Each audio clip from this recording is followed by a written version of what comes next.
What you're about to see is one of the most special, emotional, significant, not only laps, but simply driving sequences of my career and the Nürburgring, to be honest. And therefore, I want to tell you more about it than just simply posting this onboard. And if you want to skip to the onboard, then feel free to do so. So this was shot during the 24, or should I say 7.5 hour race of last weekend of Nürburgring.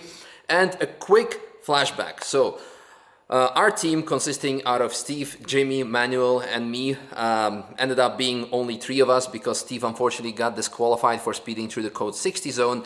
And a few weeks before the race, we had the last-minute entry for a top competitor team consisting out of ex-F1 drivers, DTM champions, top-level GT drivers, N24 4- or 5-time winners. So it was very strong. We were thinking like, okay, you know, if we're going to get our ass kicked, then it doesn't matter because that's okay. And otherwise, we're going to put up a good show.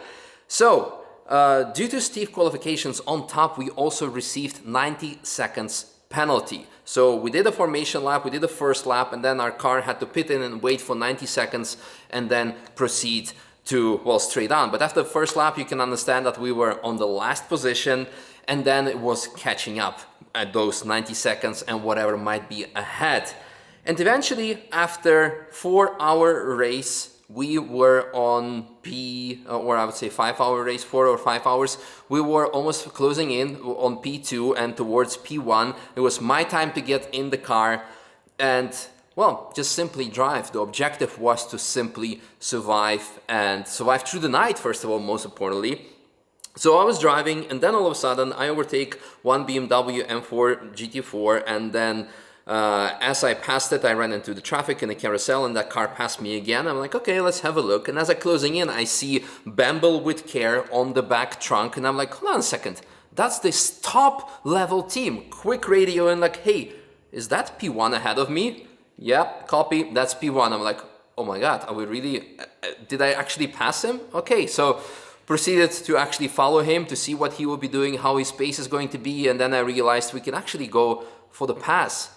So eventually, yes, I passed it for P1. We had a fantastic fight over almost a whole lap, I would say, which was not shown live on the mainstream, on the main broadcast. Usually when the broadcast, when there's a position change or a fight, the live broadcasters show this.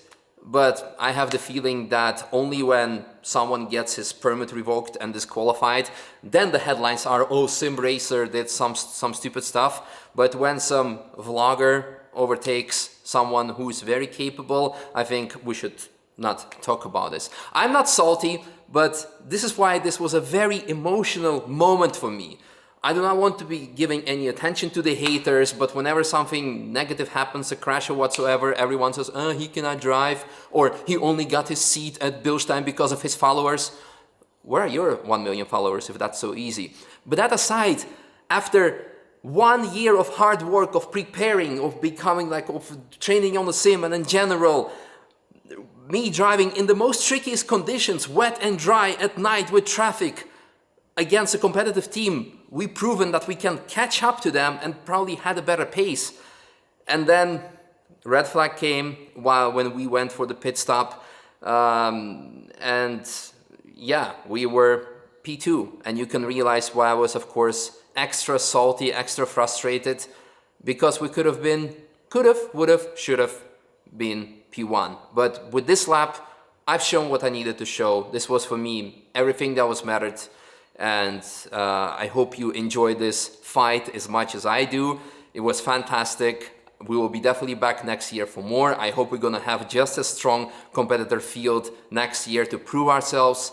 And due to competitiveness, I'm not allowed to show you any data, so no speedometer, no lap time, no any inputs. But I will show a speedometer on the main straight because it doesn't matter, but it gives you the indication what kind of speeds we were doing bumper to bumper in the wet with the rain light flashing into us. It was so fantastic.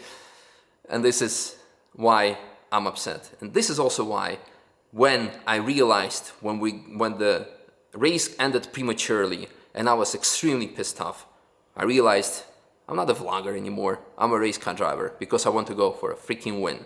So let's go again.